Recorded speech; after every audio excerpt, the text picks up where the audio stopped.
Hi guys, welcome to another video. Today's will be a tutorial on the character window right here, and everything about different characters. So first of all, we have a random person right here, which this guy probably can't pronounce his name. You can see that there is a pretty complicated pop-up right here, and that's also essentially this thing, except just maybe a bit modified. So here, we're going to start off right up here with these little things. So we have martial, which is essentially their military strength, and for all of these you can see the reasons for them right below. I just won't go over them. So next we have finesse, which is 11, and that's their civic strength. Then we have charisma, which is 9 for this guy, and that is their oratory strength. And then we have zeal, which is 5 for this guy, and that is their religious strength. Next up we have their prominence, and prominence is essentially like how important they are. So say if we go to our ruler, you can see they have a very high prominence. Cannot pronounce that, if I can find this guy again. And next up we do have popularity. You see this guy is getting less popular, and this is just how everyone views him. And then we have loyalty. As you can see, that is no longer a ticking time bomb. It is a set number based on a set amount of things that you can change over here. And so here's corruption. You can see that he does have 0, but he does get plus 20 for being crafty. And so we have some other things like religion, culture.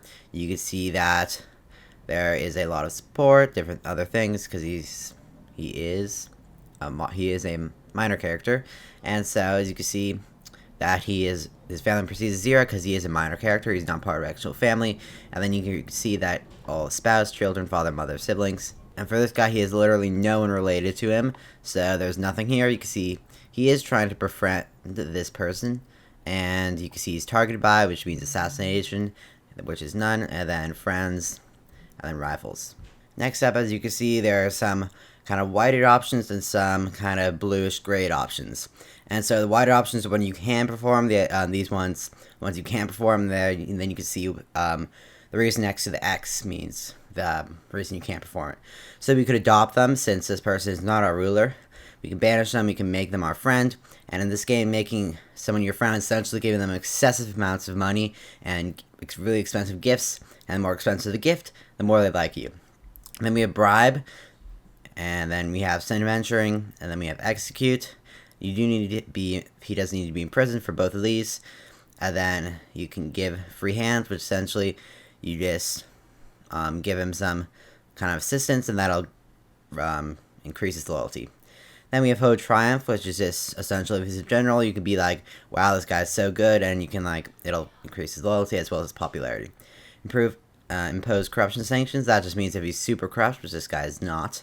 That's probably the reason. Yep, he's not greater than 5 corruption. That just means that he loses some loyalty and he loses the corruption. And so next we could bring to trial, and you can see that this is a low chance of success, meaning 38%. And it will be grayed out if it is 0% chance of success, because then you can't bring him there. Then we have reward veterans, and then you can see that that's only if he has a general. And then make rival, and that we're going over a bit later. And then you can see here smear reputation. And so if you want to find any characters, you can go over to the characters tab. You can see every single character that is currently in your country. It's quite a lot. And you can also see the families tab, which you can see however many families you have, whether they're scorned or not. And then you can see the minor people with that kind of weird name that's always there. And so next up, we're going to tell you how to get rid of disloyal characters. So you can see right at the start of the game, we do have a lot of disloyal characters. And this person looks like they are relatively important. They are a 30 in terms of importance, kind of. And so what we're going to want to do is go here to the make rival. We're going to make him our rival. That will decrease the loyalty by a bit. Then we're going to head over to our character, and then we're going to plan an assassination. You can see we'll get 20 aggressive expansion on this guy right here. Select, and then you can see that is a 60% chance of success. And what this will do is essentially once this a bar fills up with green, you can see it'll start filling up now that I've unpaused, although we'll have to go through all the stuff that goes on at the beginning of the game first. But that will slowly fill up with green, and then once it does, he'll try and assassinate them. And if it goes well, then the person will die, and if it doesn't go well, then it'll say caught red-handed or some other thing. So we can persuade them to drop, which we will in this case. And so that's about it for this video. Thanks for watching. I'll see you again next time.